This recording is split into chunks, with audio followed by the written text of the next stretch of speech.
नमस्कार। मेष राशि पर एक सामान्य और साधारण रूप से हम चर्चा करेंगे वर्तमान गोचर की स्थिति के साथ साथ आपकी महादशाओं पर विस्तार से चर्चा करनी है। कारण यह है कि बहुत लोगों का देश और विदेश दोनों तरफ से आग्रह और अनुनय विनय लोगों ने किया है, प्रार्थना और अपना प्रपोजल भेजा है कि हमारे लिए मेष राशि के लिए कुछ विशेष बात गोचर और महादशाओं से संबंधित बात बताइए। तो आप लोग सभी मेष राशि वालों को बहुत अच्छी अच्छी सूचनाएं और नए आने वाले ग्रहों के विशेष प्रभाव पर भी चर्चा करेंगे। आइए शुरू करते हैं। नंबर 1, मेष राशि पर इस समय संसार का सबसे प्रभावशाली ग्रह मेष राशि पर चल रहा है बृहस्पति। बृहस्पति जिस राशि पर बैठता है और जिसको देखता है उसको अमृत तत्व प्रदान करता है और कई हजार कष्टों से मुक्ति भी दिलाता है। इस दृष्टि से आप बहुत भाग्यशाली हैं। इसके अलावा आपकी कुंडली के या राशि के आधार पर ये जो बात हम कर रहे हैं इसको लग्न के आधार पर बिल्कुल भी ना देखें। मेष राशि जिसको चंद्र राशि कहा गया है, जिनकी कुंडली में अश्विनी, भरणी और कृत्तिका नक्षत्र का एक चरण होगा, वही इस राशि के विषय को, इस विश्लेषण को, इस भविष्य फल को देखें। हमें ये बात का दोष ना दें कि हम कैसे देखें। हमने स्पष्ट बताया चंद्र राशि है, चंद्रमा जिनकी कुंडली में मेष राशि में है या जिनकी कुंडली के आधार पर मेष राशि है, वही मात्र इसको देख सकते हैं। तो आइए बढ़ते हैं।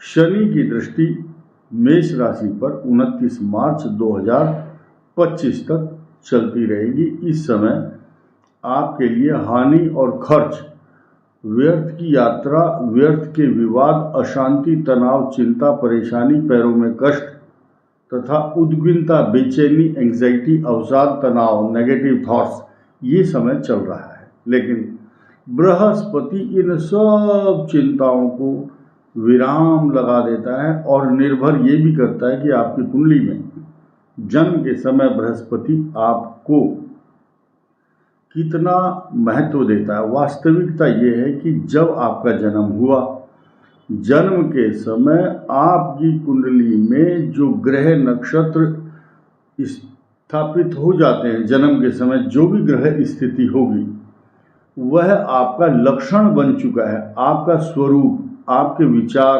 आपके जीवन के समस्त लक्षण उन ग्रहों के आधार पर आधारित होते हैं।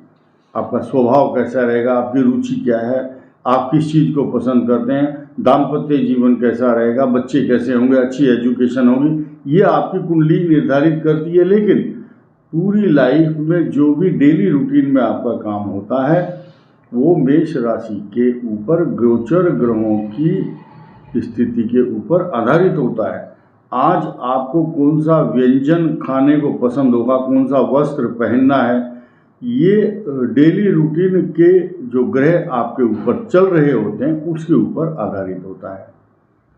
वर्तमान स्थिति को देखते हुए राहु और केतु, ये छठे और 12वें जो कॉम्बिनेशन है, ये आपके लिए शुभ नहीं है।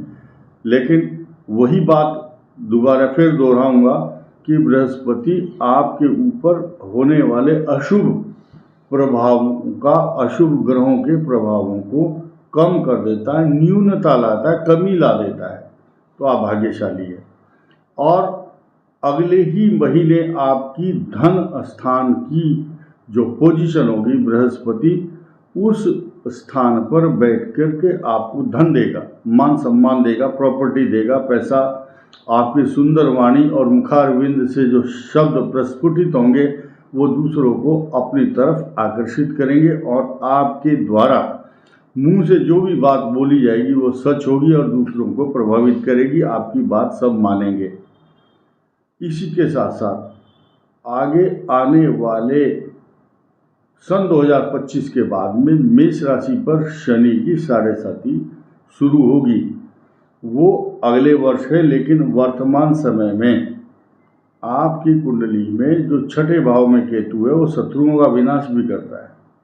मंगल आपके लिए लाभकारी बना हुआ क्योंकि वो शनि के साथ एकादश भाव में आपको ज्ञान, बुद्धि, विवेक, पैसा, प्रभाव बढ़ाता है तथा आपकी नॉलेज के साथ साथ आपका जो अधिकार क्षेत्र है उसको ज़्यादा मजबूत करता है। मुख्य कारण क्या है कि आपकी राशि का स्वामी खुद एकादश भाव में बहुत बलशाली और प्रभावशाली वीरों के समान आपको वीरत्व प्रदान करता है। 2-3 प्रकार के वीर हो जाते हैं ऐसी समय पर आदमी, दानवीर, धर्मवीर, युद्धवीर और धर्मवीर, यशस्वी, यश भी प्राप्त करते हैं। अब यहाँ 2 बात कहना चाहूँगा। द्वादश भाव में अगर शुभ ग्रह हो गोचर में तो मनुष्य दान और धर्म और मांगलिक कार्यों पर धन खर्च करता है या उसको लाभ की स्थिति में शुभ अच्छा धन प्राप्त होता है, अच्छी कमाई का, अच्छे लोगों का, और वो लाभ जो आपको धन का लाभ होगा वो अच्छे कार्यों में खर्च होता है। अगर 12वें स्थान में पाप ग्रह हो तो रिश्वत का या अनाधिकार रूप से किसी कोई डाकू, चोर या पुलिस किसी से रिश्वत लेती है या पैसा लेती है तो उनका पैसा 12वें स्थान में अगर शनि हो तो वो गलत मार्ग में खर्च होता है। यानी कि शुभ ग्रह शुभ काम में लगाएंगे और अनीतिपूर्ण ढंग से कमाया हुआ पैसा लोगों का जो आएगा वो अनीतिपूर्ण कार्यों में या खराब कामों में खर्च होगा। मेष राशि पर अब वर्तमान स्थिति को देखते हुए सबसे पहले अश्विनी नक्षत्र वालों की बात करेंगे, जिनके युवा वर्ग अभी 25 साल से उम्र के जो लोग हैं उनकी कुंडली में अभी सूर्य की दशा चल रही है 33 साल की एज तक। 33 से 43 तक चंद्रमा की दशा सारे सुख प्रदान करेगी, नौकरी, पैसा, प्रॉपर्टी, जायदाद, स्वर्ण, रत्न, आभूषण, नौकर चाकर सब। और 43 से 50 तक मंगल की दशा सारे लाभ देगी, अधिकार, चेष्टा और आपकी ऐसी चेष्टाएं होंगी भूमि, भवन, वाहन का लाभ होगा। 50 के बाद 68 साल तक 68 तक आपके लिए राहु की महादशा वरदान बनेगी। उसके बाद आपकी कुंडली में जो नवम भाव भाग्य स्थान का स्वामी है 68 के बाद बृहस्पति की दशा और फिर 16 साल शनि की दशा वरदान बन जाती है। और भरणी नक्षत्र वालों की आप देखेंगे कि 26 साल की एज के बाद वाले जो बच्चे हैं उनकी कुंडली में इस समय चंद्रमा की महादशा 36 ईयर तक चलेगी और 43 तक मंगल की दशा और 43 से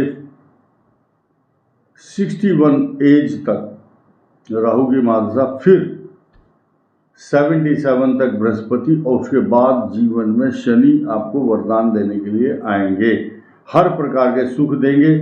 और अब हम बात कर लेते हैं कृत्तिका नक्षत्र की। 6 वर्ष सूर्य की दशा रहती है इनकी, 16 साल तक चंद्रमा और 23 साल तक मंगल की दशा, और 23 से 41 साल की उम्र वालों की बात कर लेते हैं कृत्तिका नक्षत्र की। राहु की दशा चल रही है अभी 41 तक, और 41 के बाद उसके बाद 57 की एज तक बृहस्पति की दशा सबसे अच्छी दशा रहती है। सारे सुख, पैसा, अधिकार, नौकरी, सम्मान, प्रॉपर्टी। और उसके बाद जब 57 ईयर के बाद आपकी 76 साल की एज तक सारे सुख वरदान प्रदान करने के लिए शनि आते हैं। कृत्तिका नक्षत्र वालों के लिए ये बहुत बड़ा प्रिविलेज होता है। तो आप लोगों को महादशाओं के अनुसार और गोचर के अनुसार जो मैंने बताया है आपके लिए शुभ फलीभूत होगा। आगे और भी अच्छा रहेगा। इस वीडियो में इतना ही। धन्यवाद, नमस्कार।